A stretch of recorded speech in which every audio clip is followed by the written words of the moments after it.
तब क्या होगा, बीजेपी इस चिंतन में लगेगी। एक बात ये बताइए कि क्या नीतीश कुमार के दिमाग में ये भी चल रहा है कि एक बार निशांत कुमार को अगर हम किसी न किसी प्रकार से सीएम की कुर्सी पर बैठा देते हैं तो उसके बाद जो है ना तो चिराग पासवान और ना ही तेजस्वी यादव, ये दोनों जो है एक प्रकार से सीन से ही आउट हो जाएंगे।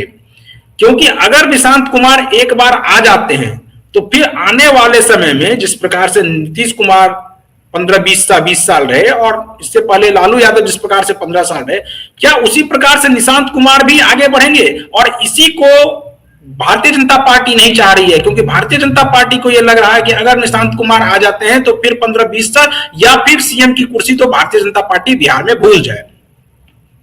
नहीं, उसके पीछे एक सबसे बड़ा कारण यह है कि जेडीयू के जो कैलकुलेटर है, बड़े बड़े राजनीतिक विश्लेषक है जो जेडीयू में ही शामिल है, उसमें हरिवंश जी भी हैं, संजय झा जी भी हैं, ललन सिंह, उनका यह मानना है कि अगर निशांत मुख्यमंत्री होते हैं तो सरकार को कभी भी भंग करने का अधिकार मुख्यमंत्री को होता है।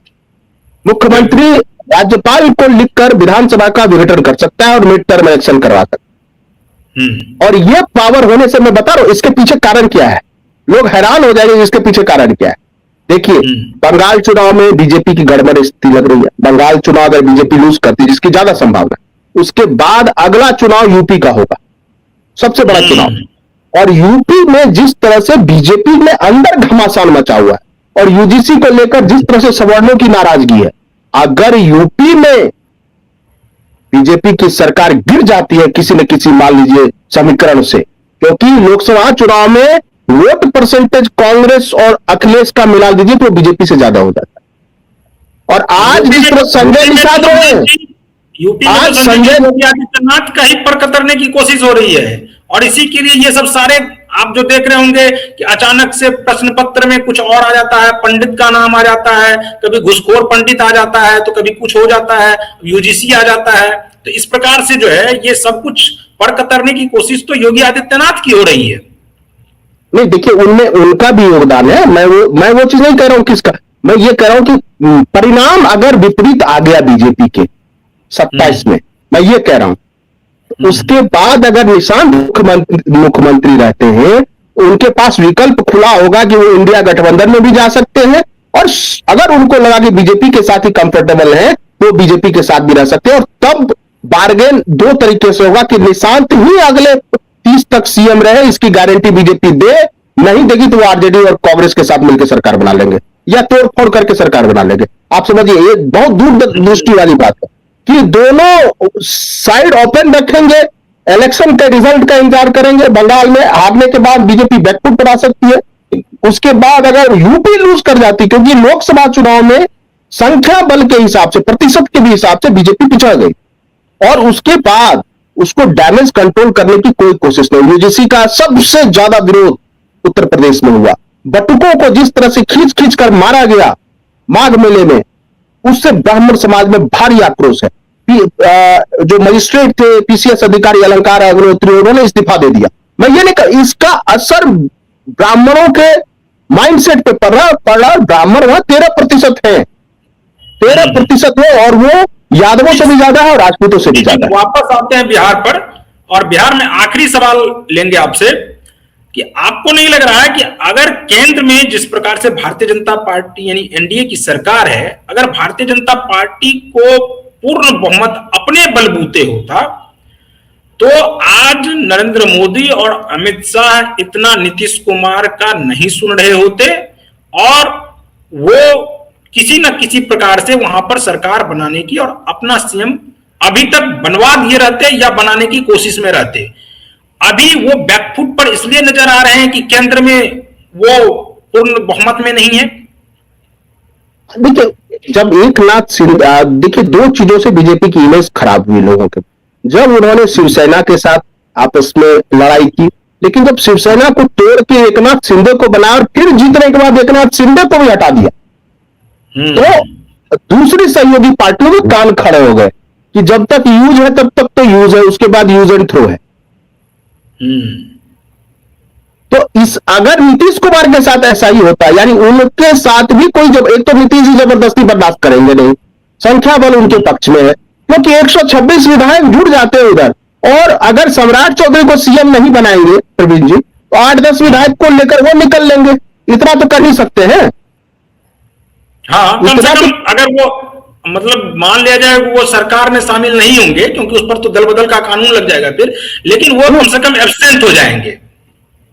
मैं वो नहीं कह रहा हूं, किसी भी समीकरण में अगर जेडीयू, कांग्रेस और आरजेडी एक साथ आ जाती है किसी भी समीकरण में, तो वो 10 विधायक की सदस्यता जाने के बाद भी वो जीत कर आएंगे। बिल्कुल, क्योंकि बिहार का जो जातीय समीकरण है, मुस्लिम, दलित, पिछड़े सब एक संग आ जाएंगे। तो आप जोड़ लीजिए कि अगर आप वोट शेयर ही जोड़ देंगे, 1 करोड़ से ज्यादा वोट है आरजेडी के पास, और एआईएमआईएम को भी जोड़ देंगे, सारा मुस्लिम आ जाएगा। और इस बार कांग्रेस के भी जो बगावत किया है जिन्होंने, उन्होंने जेडीयू के कहने पर वोट नहीं डाला है राज्यसभा में, वो बीजेपी पर उनका भरोसा नहीं है। और अभी भी तो पक्ष में ही है, अभी भी तो नीतीश कुमार अगर उधर भी जाते हैं तो उधर भी पक्ष में है, माइनस चिराग पासवान और माइनस जीतन राम मांझी, माइनस उपेंद्र कुशवाहा, तब भी उधर पक्ष में बहुमत है। देखिए, उपेंद्र कुशवाहा तभी बीजेपी के साथ रह जाएंगे वैसी परिस्थिति में जब वो केंद्र में हाई प्रोफाइल उनको कोई मिनिस्ट्री मिले। अदरवाइज वो बेटा उनका मंत्री है, वाइफ उनकी विधायक रहे, उनकी अलग पार्टी है, उन पे तो सदस्य दल बदल कानून लगेगा नहीं, और वो सरकार के साथ मर्ज किए रहेंगे। उनको पता है कि जातीय समीकरण अगर जेडीयू आरजेडी साथ आ जाती है तो जातीय समीकरण उनके पक्ष में, सामाजिक समीकरण उनके पक्ष में चला जाता है। और ये 15 में सब देख चुके हैं, बीजेपी 52 पर आ गई, और अब प्रधानमंत्री की भी वो लोकप्रियता नहीं रही, लोकप्रियता का ग्राफ नीचे आया। अब लोग सवाल पूछ रहे हैं 2 करोड़ रोजगार कहां है, अब लोग सवाल पूछ रहे हैं कि गैस का संकट है तो आपकी विदेश नीति कहां है। बहुत सारे सवाल, देखिए सत्ता लंबे समय से रह गए, और अब कोई आप देखेंगे, अब अच्छे दिन के नारे लगते हैं क्या मोदी जी के जनसभा में, अच्छे दिन आएंगे, अच्छे दिन आ गए, ऐसा कुछ नहीं। वही ट्रेन में अगर वंदे भारत चली उसका भी स्वागत है, अच्छे स्टेशन बने उसका भी स्वागत है, लेकिन जो कॉमन मैन है, जो सामान्य ट्रेनों से सफर कर रहा है, वो आज भी उसी कष्ट में सफर कर रहा है, उसे रिजर्वेशन समय पर नहीं मिल पा रहा। बल्कि उसमें तो संजीव जी और भी ज्यादा कर दिया गया। अब आप देखिए कि जिस प्रकार से फेयर बढ़ा है उस प्रकार से सुविधाएं नहीं है। भले आप देख रहे होंगे कि अलग अलग स्टेशन, चमचमाते हुए स्टेशन आपको दिख जाएंगे, लेकिन अंदर ट्रेन में कोई सुविधा आपको नहीं दिख रही है। हाँ ठीक है, आपके पास लिमिटेड रिसोर्सेज है तो आप कभी ट्रेन में लगाते, कभी स्टेशन में लगाते हैं, उस प्लाट में करते। मैं वो कह रहा हूं कि जो बड़े बड़े वादे के थे, किसानों की आमदनी दुगुनी हो जाएगी, किसानों की आमदनी दुगुनी नहीं। जो एक वही कहते थे कि टमाटर सड़ जाता है, उसका यूज नहीं होता, फूड प्रोसेसिंग होनी चाहिए, वो नहीं हुआ। आज भी टमाटर सड़ रहे हैं खेतों में, आज भी आलू ज्यादा पैदावार हो गई, आज भी करोड़ों ऐसे किसान है जिसका 4 रुपए 3 रुपए किलो आलू खरीद बेचा जा रहा है, और उससे उनका मुनाफा छोड़िए, माइनस में जाके बेचारे बेच रहे हैं। तो वो किसानों का भी तो मोह भंग हुआ। 6000 से कितने चल जाएगा काम, कितना चल जाएगा काम। तो किसी भी सत्ता के साथ ये होता है कि अगर आप लंबे समय तक रहते तो एंटी इनकम्बेंसी होता है, और 303 से 240 आए, एंटी इनकम्बेंसी के बिना आ गए। और राहुल गांधी अब ज्यादा मैच्योरिटी से अटैक कर रहे हैं प्रवीण जी, ये भी देखिए।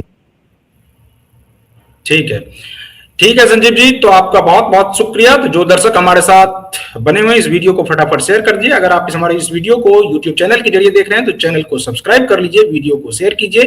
अगर आप फेसबुक पेज के जरिए देख रहे हैं तो पेज को फॉलो कर लीजिए, और वीडियो को अपने वॉल पर शेयर कर दीजिए। कमेंट करते रहिए कि आपको ये विश्लेषण कैसा लगा। बाकी तमाम खबरों के लिए आप बने रहिए QYV के साथ। मुझे दीजिए अनुमति। नमस्कार।